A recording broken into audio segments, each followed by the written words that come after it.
My name is Hazel. I am 32 years old and I live in a quiet suburb near Seattle. I stood in the crowded hallway of the county courthouse. My hands were cold, but my mind was perfectly clear. Kevin, my husband of 7 years, leaned in close to my ear. He didn't want the lawyers or the strangers around us to hear. He wanted this poison to be just for me. "I'll take everything from you, Hazel," he whispered. His voice was low and nasty. "Today is the best day of my life because it's the day I finally leave you with nothing." He pulled back and looked at me. He was smiling. Behind him stood Sophie. She was younger than me, wearing a bright red dress that looked wrong for a serious place like this. She smiled too, like the ending of our story was already written and she had won. Kevin expected me to cry. He expected me to beg him for mercy or scream at him in front of everyone.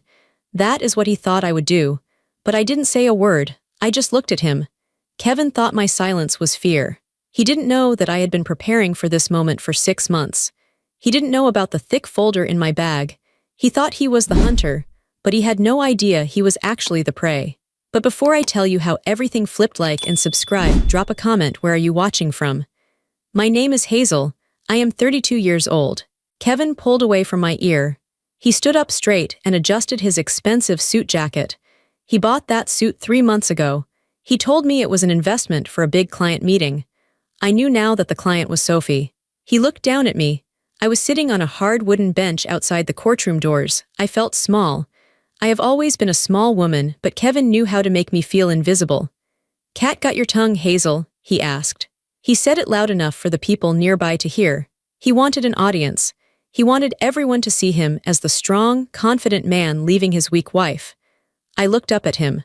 His face was handsome, the same face I fell in love with 8 years ago, but his eyes were hard. There was no kindness left in them for me. I didn't answer his question. I just folded my hands in my lap. My knuckles were white, but my face was calm. I practiced this face in the bathroom mirror this morning. I told myself, do not let him see you shake. Do not let him see the crack in your heart. Kevin laughed. It was a short, cruel sound.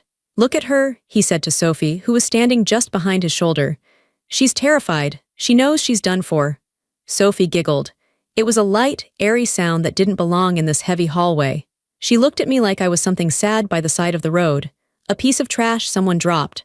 "Don't be too mean, Kevin," Sophie said. Her voice was fake sweet. "It's a hard day for her." She didn't mean it. She just wanted to sound nice for the lawyers walking by. I saw the smirk she gave me when Kevin wasn't looking. She was wearing a gold bracelet. I recognized it instantly. It was the first piece of evidence I had found. Seeing it on her wrist made my stomach turn over.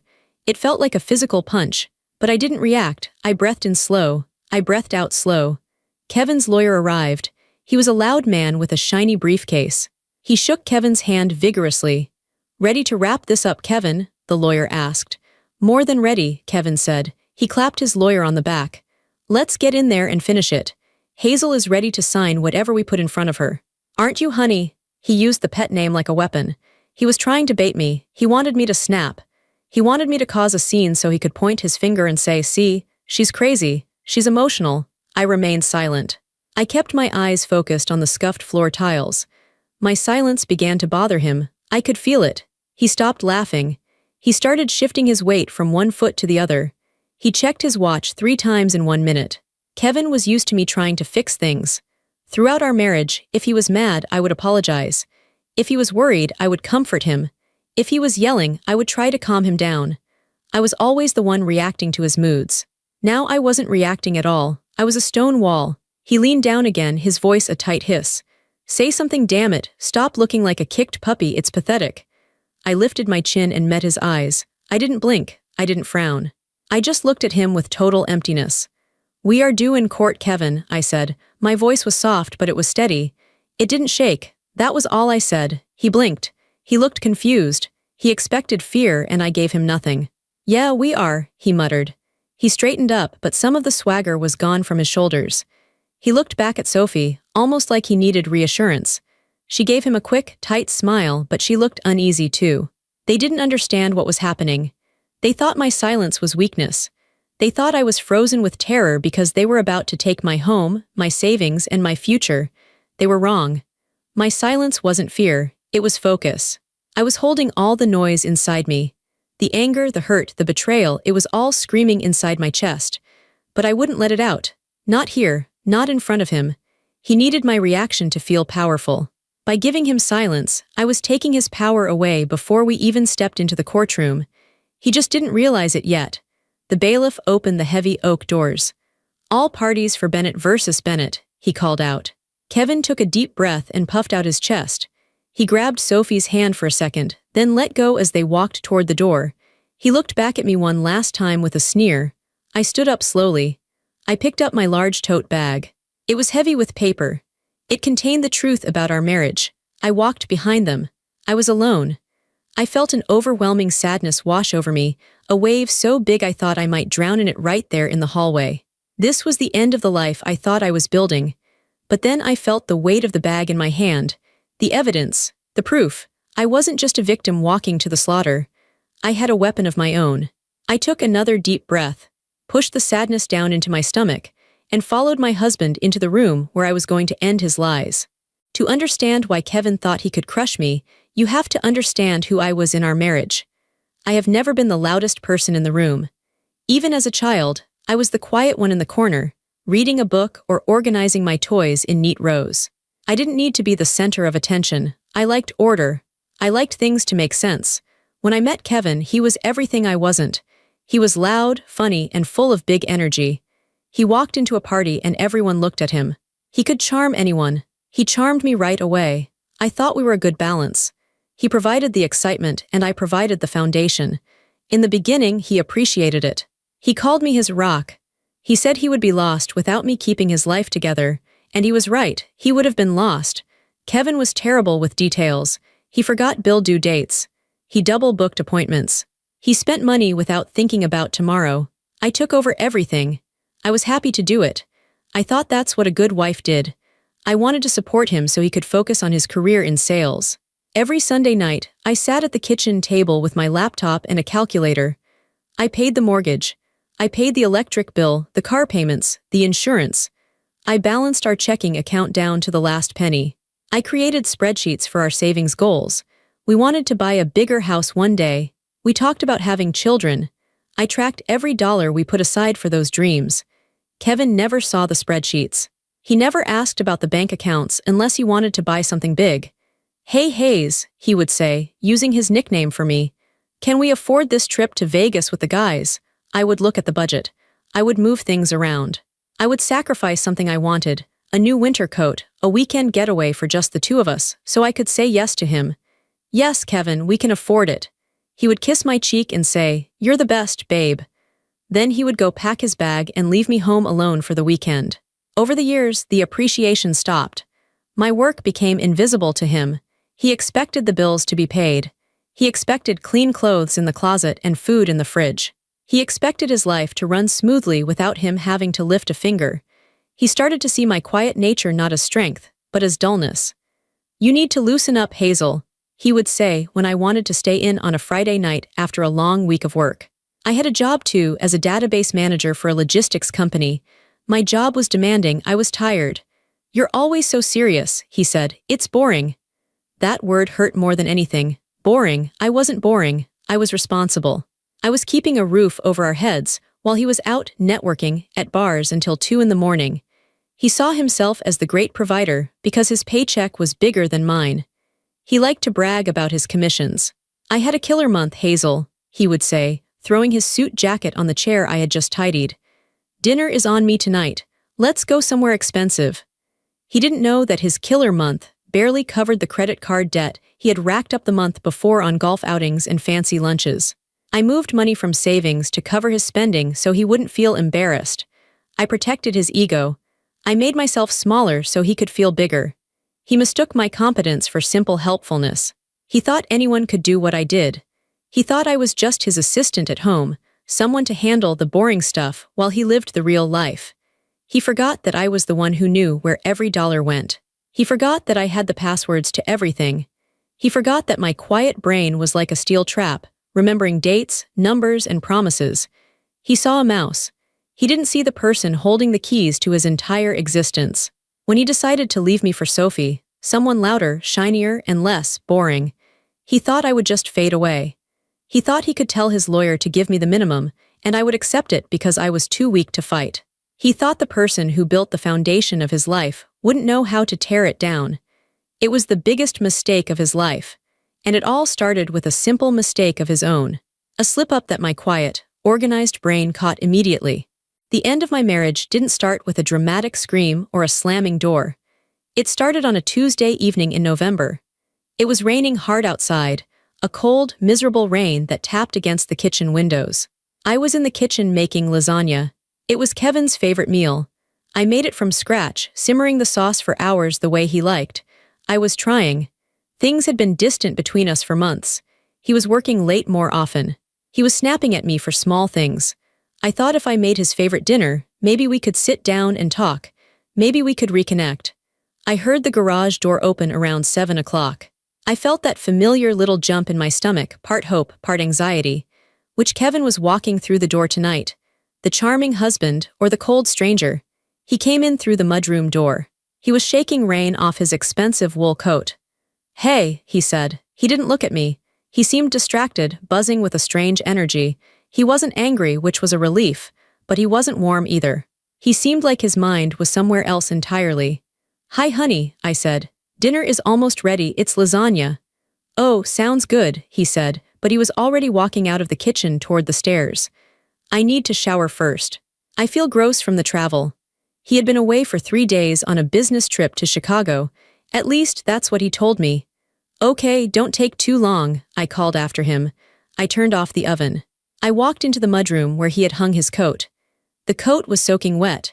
I knew if it dried like that, it would smell musty. I took the coat off the hook to hang it over a chair near the radiator so it would dry properly. That's who I was, always taking care of the little things for him. As I moved the coat, I felt something stiff in the inside pocket. It was a piece of paper. I didn't think anything of it. Kevin was always shoving receipts in his pockets and forgetting them. Part of my routine was emptying his pockets before I took things to the dry cleaner so he wouldn't lose anything important. I reached into the silky lining of the pocket and pulled out the paper. It was damp from the rain. It was a receipt. I started to crumple it up to throw it in the trash, but the logo at the top caught my eye. It wasn't for gas or a business dinner. It was a fancy script logo, Adler's Fine Jewelry. I stopped. My breath caught in my throat. Adler's was the most expensive jewelry store in the city. Kevin had never bought me anything from there. Our wedding rings came from a nice, but modest, chain store in the mall. I smoothed the damp paper out on the mudroom bench. I stared at the numbers. The total at the bottom was $5,250. $5,000. My hands started to shake. I felt a cold chill spread through my chest. What did he buy for $5,000? I looked at the item description. 18,000 gold diamond tennis bracelet. A bracelet. I looked down at my own wrist. It was bare except for my practical watch. Maybe it was for me. Our anniversary was coming up in 2 months. Maybe he was planning way ahead, but Kevin never planned ahead. He was a last-minute shopper, usually buying me a gift card on the day of the event. Then my eyes moved to the top of the receipt, to the date and time. Date, November 14. Time, 1:45 p.m. Location, Adler's Fine Jewelry, Downtown Branch. November 14th was yesterday. Yesterday at 1:45 p.m., Kevin was supposed to be in Chicago. He told me he was in all-day meetings with a difficult client. He told me he was swamped. I stared at that date. The numbers seemed to burn into my eyes. If he was in Chicago, how was he buying a $5,000 bracelet in our city at lunchtime on a Monday? The world seemed to tilt on its axis. The smell of the lasagna from the kitchen suddenly made me feel sick. The sound of the shower running upstairs felt distant. Everything I thought I knew about my life in that moment cracked. It was a hairline fracture, thin and sharp. I wasn't sad yet, I was in shock. My brain, the organized, logical brain, was trying to find a reason. Maybe the receipt date was wrong. Maybe he bought it online and this was just the confirmation. But I knew, deep down in the pit of my stomach, I knew, he wasn't in Chicago, he was here, and he was buying diamond jewelry that wasn't for me. I heard the water turn off upstairs. He would be coming down soon, smelling like soap, expecting his favorite dinner. He would sit across from me and lie about his trip to Chicago. I folded the damp receipt carefully. I didn't put it back in his pocket. I put it in the pocket of my own jeans. It felt hot against my thigh. I walked back into the kitchen. I felt numb. I felt like a ghost in my own house. I served the lasagna. I sat down opposite my husband. "How were the meetings in Chicago?" I asked. My voice sounded normal. It amazed me that my voice could sound normal when my world was falling apart. He took a big bite of lasagna. "Grueling," he said with a sigh. "Those guys are tough. We were stuck in a conference room for 10 hours yesterday. I barely saw the light of day." He looked me right in the eyes when he said it. He lied so easily. It was terrifying. I looked at him, really looked at him. I saw the man I loved, and I saw a stranger who could betray me without blinking. That receipt in my pocket was the first crack. And now that I knew it was there, I knew the whole foundation was about to crumble. Dinner was agony. Every word Kevin said felt like another lie piling up on the table between us. I pushed my food around my plate, my stomach twisted into knots.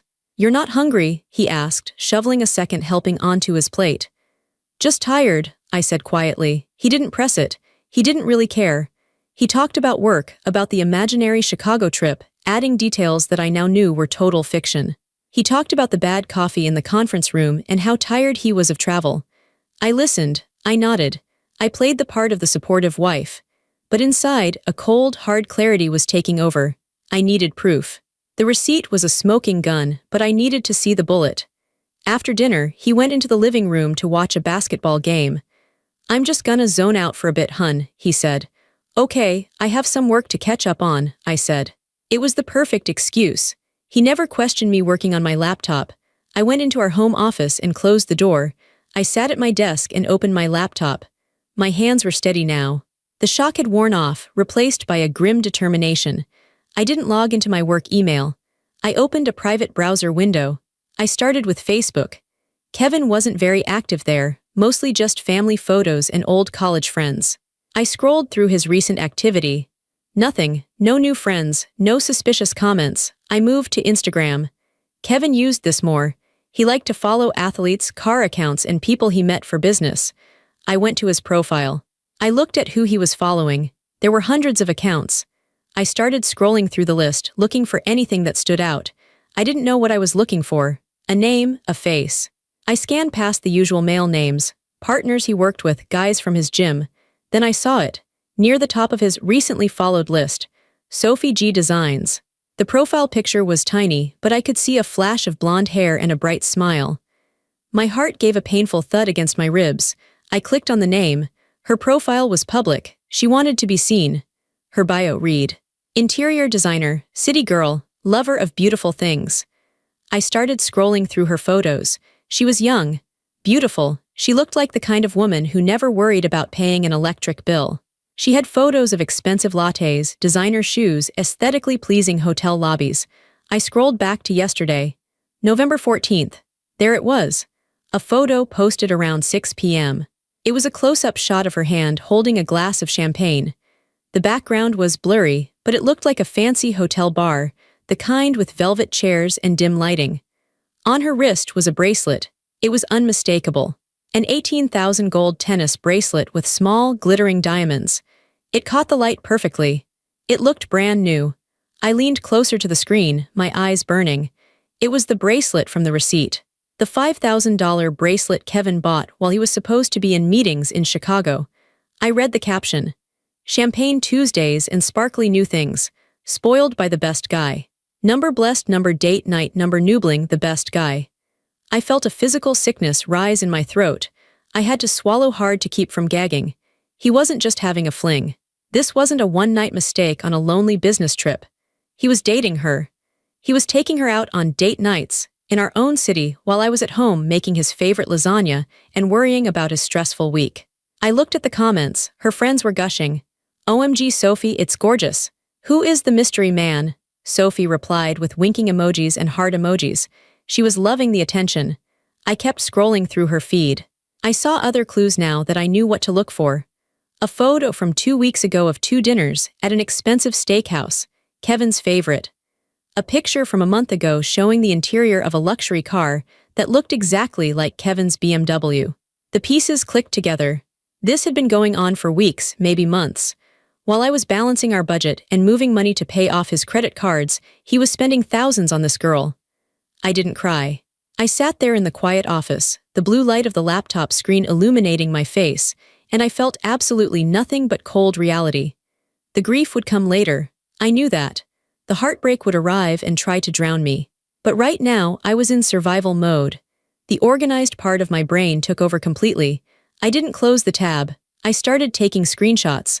I screenshot the photo of the bracelet. I screenshot the caption. I screenshot the date and time. I went back and screenshot the dinner photos and the car photo. I saved everything into a new folder on my desktop. I named the folder simply, Proof. I had the receipt in my pocket. I had the photos on my computer. It was confirmed. My marriage was a lie. I closed the laptop. I stood up and walked out of the office.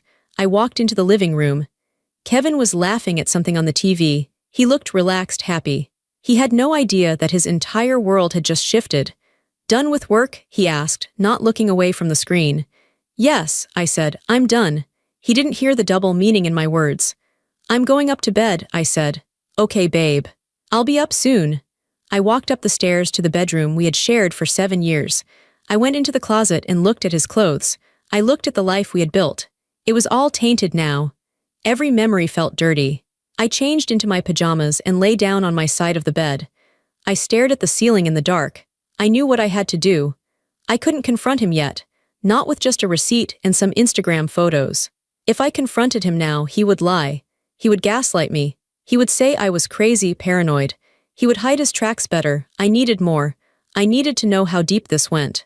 I needed to know how much of our money he had spent on her. I needed undeniable proof that would stand up in court. Kevin thought I was weak. He thought I was stupid. He was about to find out just how dangerous a quiet, organized woman could be. I closed my eyes, but I didn't sleep. I began to plan. The next morning, Kevin left for work as usual. He kissed my cheek and told me he had a busy day ahead. I smiled and told him to drive safely. It was the first lie I told him in 7 years. It felt surprisingly easy. As soon as his car pulled out of the driveway, I went to work. I didn't go to my actual job. I called in sick. I had more important work to do. I sat at the kitchen table with a pot of coffee and my laptop. I opened a new spreadsheet. I named the file simply, Balance. I have always been the one to handle the finances. Kevin liked it that way because he was lazy. He didn't want to think about bills or savings. He just wanted to swipe his card and have it work. Because of this, I had access to everything. Passwords, PIN numbers, account history, it was all in my head or saved on my secure drive. I started with the joint checking account. This was the account where our paychecks went. It was supposed to be for household expenses, the mortgage, groceries, utilities. I pulled the statements for the last 12 months. I went through them line by line. I found the obvious things first. Cash withdrawals, $200 here, $300 there. It started small about 6 months ago, then the amounts got bigger. Then I saw the transfers. There were transfers to an account I didn't recognize. They were labeled consulting in the notes section. Kevin didn't have a consulting business. He was a sales director. I traced the account number. It was an online bank, the kind that is easy to set up. I used his social security number, which I knew by heart, to reset the password for that online bank. I logged in. It wasn't a business account. It was a slush fund. He had been moving money from our joint savings, money we were saving for a bigger house, for a future baby, into this private account. And from there, the money flowed out like water. I saw transactions for Sophie G Designs. He was paying her directly. Venmo payments labeled rent help and car payment. My stomach turned. He wasn't just buying her dinner. He was supporting her. He was paying for her apartment while I was looking for coupons to save money on groceries. I entered every single stolen dollar into my spreadsheet. October 4. $1,200 transfer to external account. October 12. $350 steakhouse dinner, Sophie's birthday. October 15. $800 weekend hotel stay, claimed business trip. The numbers added up fast. In just 6 months, he had drained nearly $25,000 from our shared life. But then I found something even worse. I looked at our investment account. This was the account where I had put my inheritance. My grandmother left me $50,000 when she passed away 3 years ago. I had put it away for a rainy day. I told Kevin it was our safety net. I logged in. The balance was 0. I stared at the screen. I refreshed the page, hoping it was a mistake. Balance, $0. I clicked on the transaction history. 3 months ago, there was a withdrawal for the full amount. $50,000. Where did it go? I traced it. It went to a title company. He had used my grandmother's money she saved her whole life to give me, to put a down payment on a condo. I searched the address of the condo on the county property records website. Owner, Kevin Bennett. He bought a condo. He didn't put Sophie's name on it, which was smart for him, but he used my money to buy a bachelor pad for himself and his mistress. I sat back in my chair. The house was silent. This wasn't just cheating. This was theft. This was financial abuse. He had looked me in the eye every day for 3 months knowing he had stolen my inheritance. I didn't scream. I didn't throw the coffee mug against the wall. I just typed. August 20, $50,000, unauthorized withdrawal, down payment on condo unit $4 billion. I documented everything. I downloaded every statement. I printed every transaction receipt. I built a paper trail so thick and so detailed that he would never be able to deny it. By the time the sun went down, I had a complete picture of his betrayal. He thought he was clever. He thought I was just the boring wife who paid the electric bill. He forgot that I was a professional data manager. He forgot that numbers are my language, and the numbers were telling a story that was going to destroy him. For the next 4 weeks, I lived a double life. To Kevin, I was the same Hazel as always. I cooked his dinner. I washed his clothes. I listened to him complain about his boss. I even asked him about his business trips with a smile, nodding while he lied to my face. It was exhausting. Every time he touched me, I wanted to flinch. Every time he called me babe, I wanted to vomit. But I had to be patient. One night, we were in the kitchen. He was looking at his phone, smiling at a text message. I knew it was from her. "Who's that?" I asked casually, wiping down the counter. He jumped a little. "Oh, just Dave from the office, sending a funny meme." "That's nice," I said. I turned my back to him so he couldn't see my eyes. They were cold. I was gathering the final pieces of the puzzle. I needed to know about his debts. I knew Kevin liked to gamble occasionally. He used to go to the casino with his friends maybe twice a year. But as I went deeper into the credit card statements, I saw charges for online betting sites. DraftKings, FanDuel, PokerStars. He was losing money, a lot of it. He was chasing his losses. When he lost $1,000, he would bet $2,000 to try and win it back. He was spiraling. That explained why he stole my inheritance. He wasn't just funding Sophie, he was covering his own mess. He was desperate. I added this to the balance file. Gambling losses, year to date, $18,500. I also found out he hadn't paid the mortgage on our house for 2 months. He had intercepted the mail so I wouldn't see the late notices. He told me he was handling it online. He was setting me up to lose everything. If I hadn't looked, we would have gone into foreclosure while he moved into his new condo with Sophie. The betrayal was total. He wasn't just leaving me, he was trying to ruin me on his way out. This realization killed the last bit of love I had for him. There was no sadness left, only a cold, hard need for justice. I started moving my own pieces on the board. I opened a new bank account at a different bank, one he didn't know about. I started moving my paycheck there immediately. I contacted the credit card companies and removed my name from the joint cards. I froze my credit so he couldn't open any new loans in my name. I made copies of his passport, his driver's license, and his social security card. I took photos of the expensive watches he bought with our money. I took photos of his golf clubs. I cataloged every asset we owned. I did all of this while he slept next to me, snoring peacefully, dreaming of his new life. He thought he was the main character of this story. He thought I was just an extra, a background character who would fade away when he was done with me. He didn't know that the background character was rewriting the script. By the end of the month, I was ready. I had the file. I had the evidence. I had the rage packed down into a tight, heavy ball in my chest. It was time to get a lawyer. I didn't pick a lawyer from a billboard. I did my research. I looked for a divorce attorney who specialized in financial fraud. I found Harold Whitman. His office wasn't fancy. It was in a quiet brick building downtown. It smelled like old paper and coffee. Harold was an older man with wire-rimmed glasses and a calm voice. He didn't look like a shark. He looked like a librarian. That was exactly what I wanted. I sat in his office and placed my binder on his desk. It was 3 inches thick. "What is this?" Harold asked. "This is everything," I said. "Bank statements, property records, proof of adultery, proof of theft." Proof of gambling debts. Harold opened the binder. He flipped through the pages. He adjusted his glasses. He read for 10 minutes without saying a word. When he finally looked up, there was a glimmer of respect in his eyes. "You did all this yourself?" he asked. "Yes," I said. "Hazel," he said, leaning back. "Most people come in here crying with no idea what their spouse owns or owes. You have just done 90% of my job for me." "I want everything back, Harold," I said.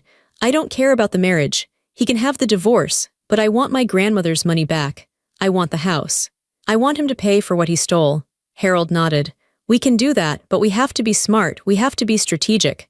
What do you suggest?" "We let him think he's winning," Harold said. He explained the plan. It was called sandbagging. We would file for divorce, but we would keep the petition vague. We wouldn't mention the fraud yet. We wouldn't mention the condo or Sophie. We would let Kevin think I was just a sad, heartbroken woman who wanted out. We would let him get confident. We would let him come to the settlement conference thinking he could bully me into a bad deal. "If he thinks you know nothing, he will be sloppy," Harold said. "He will lie on his financial disclosure forms. He will hide assets, and once he lies to the court under oath, we will drop this binder on the table. And then the judge will destroy him," Harold said simply. I liked this plan. It fit me. It was quiet. It was precise. "Do it," I said. 2 days later, Kevin was served with the divorce papers at work. He came home storming. He slammed the door so hard the windows rattled. "What is this, Hazel?" he screamed, waving the papers in my face. I was sitting on the couch, reading a book. I marked my page carefully before looking up. "It's a divorce, Kevin. I know about Sophie." I kept it simple. I didn't mention the money. I didn't mention the condo. He stopped yelling. He looked surprised, then relieved. He let out a laugh. "Oh, well, that makes this easier." He sat down in the armchair, crossing his legs. The arrogance returned instantly. "Look, Hazel, I was going to tell you anyway. Sophie and I. We're in love, she understands me. We have a connection I never had with you."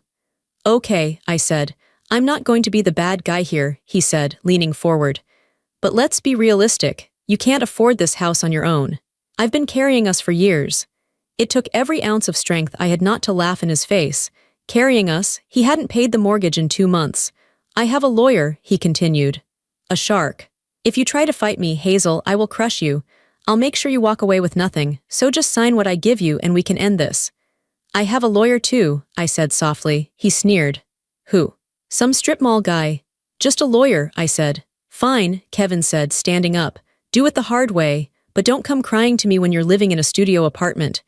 He went upstairs to pack a bag. He moved out that night. He moved straight into the condo bought with my grandmother's money. I locked the door behind him. I slid the deadbolt into place. The game was on. The day of the final hearing arrived. This brings us back to the moment in the hallway, Kevin whispering in my ear, Sophie in her red dress, the promise that he would take everything. We walked into the courtroom.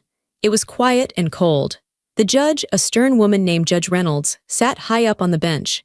Kevin's lawyer, the loud man with the shiny briefcase, stood up first. "Your Honor," he boomed. "My client, Mr. Bennett, has been the sole provider for this marriage. He is requesting the sale of the marital home. He is generous enough to offer Mrs. Bennett a small settlement, but we deny any request for alimony. The marriage has simply run its course." Kevin sat there nodding, looking smug. He had submitted his financial disclosure form. On it, he listed his assets. He listed the house. He listed the car. He did not list the condo. He did not list the online bank account. He did not list the gambling debts. He had lied under oath, just like Harold said he would. Judge Reynolds looked at Harold.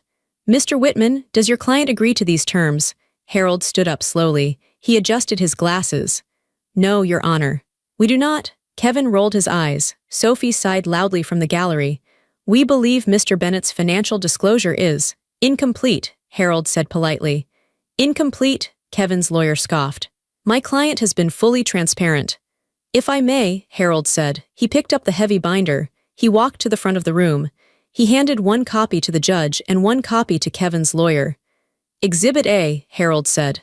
"Bank records showing the transfer of $50,000 of Mrs. Bennett's separate inheritance money into an account solely controlled by Mr. Bennett."